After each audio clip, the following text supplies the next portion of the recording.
So I have an intermediate talk. You heard about the anterior segment, and you're going to hear more about biologics. And I guess it's because I have gray hair that they've asked me to talk about the standard type of medications we use and talk to you a little bit about also implants. So these are my disclosures. So what are we going to talk about is when to use immunosuppressives and maybe a little bit how to use them and why to use some of these. And certainly after the next talk, I think you'll know a lot more.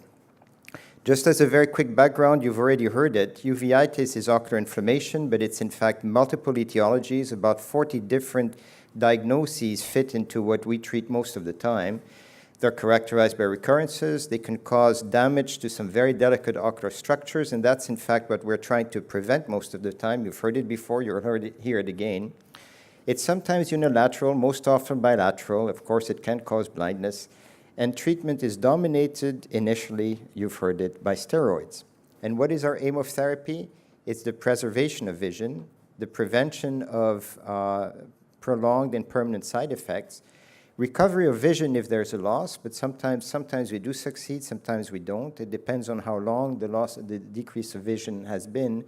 And maybe one factor we haven't talked about so far is also quality of life. And for these patients with chronic uveitis that get flare-ups, that quality of life is very much impacted both by the medications we give. Steroids have a lot of side effects, but many of the others also. But also the uncertainty of when the flare-up is going to come along and the ability to plan one's life. And so sometimes the medications we use is to be able to give a patient stability. We want to prevent complications. You've heard it and you'll hear it again.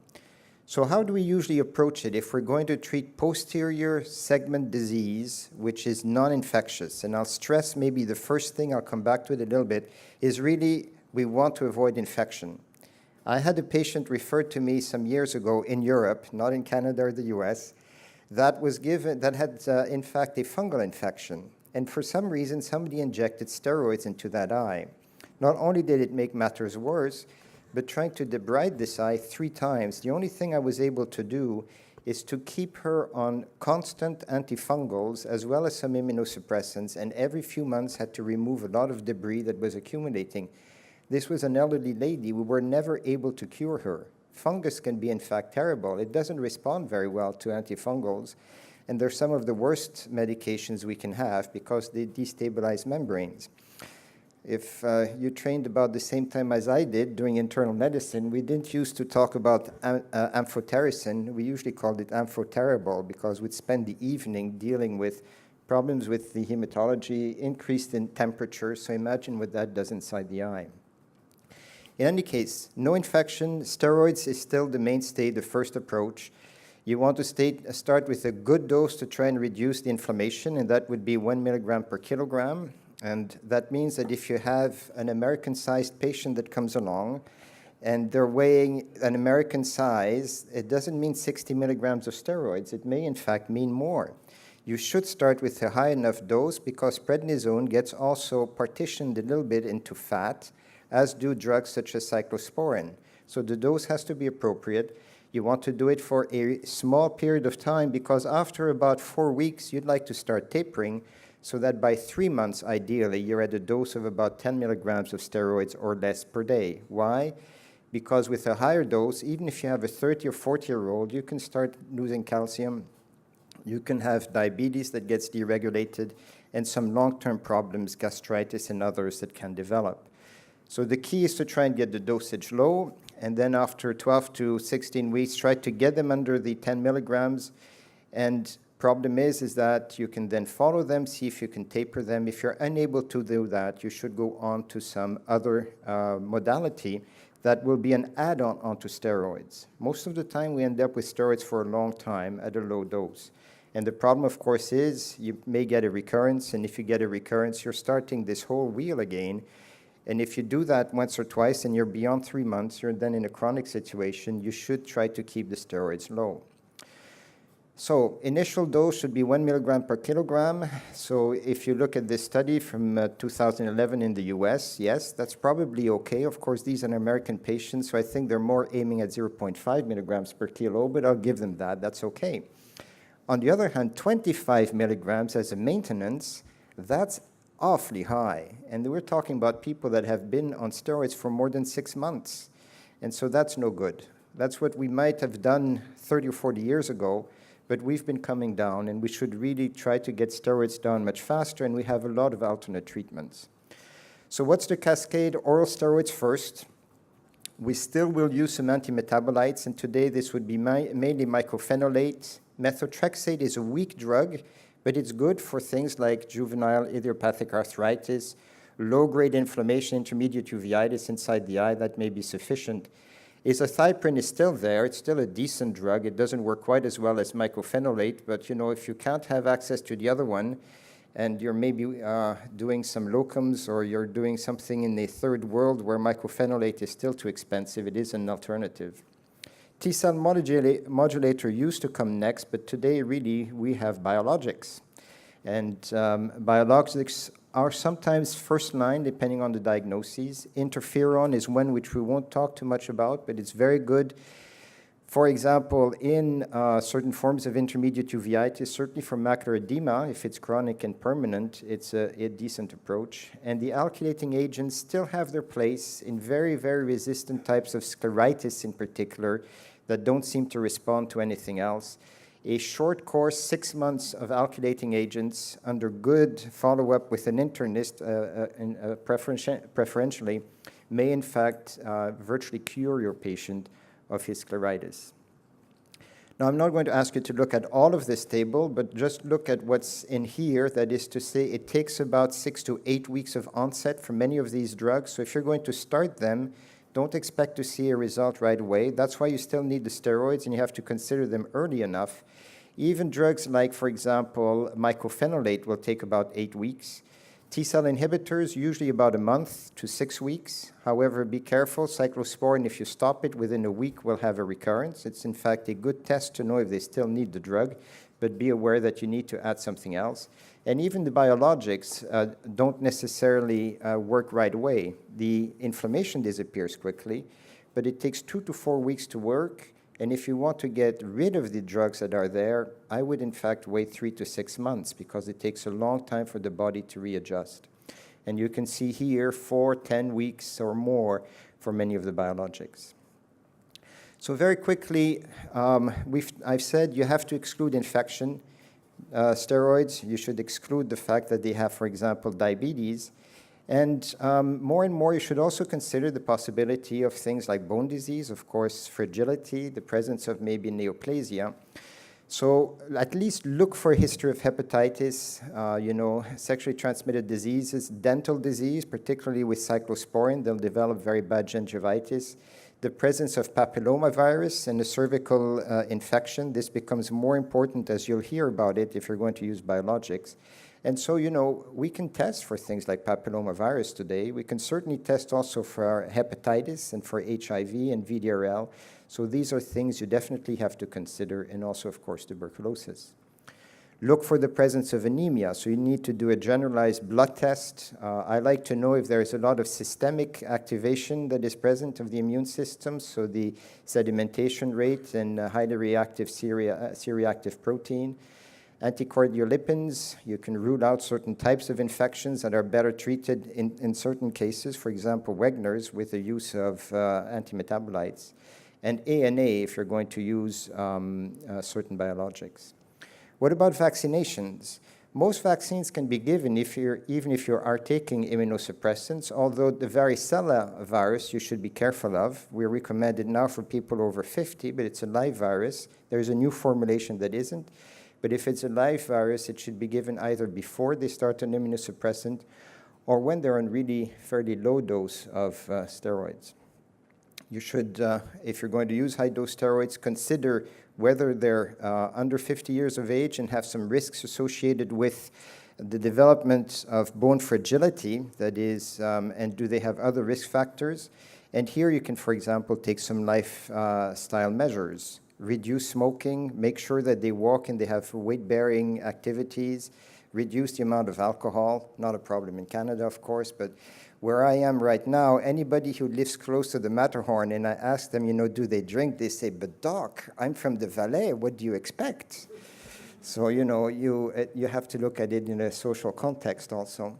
And for postmenopausal women and men over 50, it's important to look at, are there increased risks of fractures? And if they're high risk, then you would give them bisphosphonates. Otherwise, you would reassess periodically. Vitamin D and calcium should be given to all, and you should recommend smoking cessation, weight-bearing exercises, fall prevention mechanisms, at least have somebody discuss that with them. So what about systemic versus local? Systemic, of course, is non-invasive. It does have to cross the blood-ocular barrier. So while dexamethasone works well topically, prednisone penetrates better from the posterior pole, a bit like quinolones versus aminoglycosides. Quinolones, penetrate better. If there's a dysfunctional blood-ocular barrier, it doesn't matter quite as much. Cyclosporin is still used, but very little because of its high blood pressure, the problems with blood pressure that can develop, and renal toxicity. This is also true for tacrolimus. Some people prefer it because it's a lower dose, but in fact, for an efficacious dose, it comes out to about the same as cyclosporin. I've mentioned mycophenolate. That's one of my favorite drugs if I'm going to an alternate drug right now. Few side effects. You can have some diarrhea. Sometimes people have a bit of nausea, so it's better to take with food, and you check the liver functions periodically to make sure there are no significant problems. And occasionally, you do have to watch out that they don't get infections. Methotrexate is given either orally or subcutaneously once a week, and it usually works quite, as I said, it's not a very strong drug, but it can modulate other medications. In particular, it's often used with biologics that aren't fully humanized. We've talked already about Subtenon and subconjunctival route. It's an easy access. You can act as a reservoir. And as far as I'm concerned, and you have to watch out for some of the side effects. For example, this is usually transient, this ptosis. However, there's always been a debate between orbital floor versus the Subtenon Nozick approach. I much prefer the Nozick approach because you need to get the drug close to the sclera. It has to penetrate through the sclera, and these were experiments done with something called anacortave acetate, which has the same kind of steroid backbone as prednisone, although it's slightly different.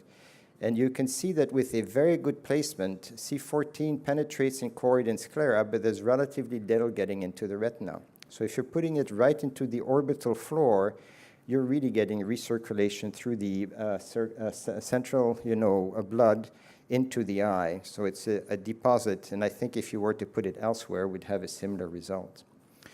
Steroid implants, they're on the market. I'm not sure how much you use them here. The ones that are the fluocinolone Retisert implant, I've never used.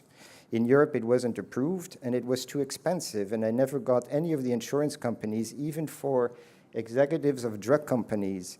The insurance companies were never willing to pay for it. So at $14,000 or $15,000 an implant, it's okay for the US, and I guess for the rest of the world, we won't get it. But it does give you a sustained level of drug for a prolonged period of time, and as I'll mention, it works very well. Very similar to very tight systemic control done by some expert uveitis people as we have here. So if we look at the results of the Retisert, this was one study done in Europe, not the MUST study, but a different study that showed, in fact, that the results were the same, except that there were more local complications. Glaucoma occurred in about half to 60% of patients, cataract in nearly everybody between 18 and 24 months. And in terms of vision, very good results were obtained with the MUST trial that implanted one or both eyes. In this other study, only one eye was implanted. The rate of glaucoma was about requiring surgery was 3 times higher in the group receiving the MUST trial as compared to the receiving the implant as compared to the ones receiving systemic therapy. In the systemic therapy group, a certain number of people having asymmetric disease 1 or twice a year required a top-up locally or intraocularly to control inflammation. In the end, the vision was the same. The results were the same with regards to resolution of macular edema, 70% of patients. The ones that had very tight systemic control had more visits to the doctor and to the emergency room than the ones who had the implants. The implants, however, all developed cataracts and required cataract surgery. So there are small differences. Of course, here again, cost is an issue. In Europe, this implant costs about, as I said, about $15,000, but the results are roughly the same.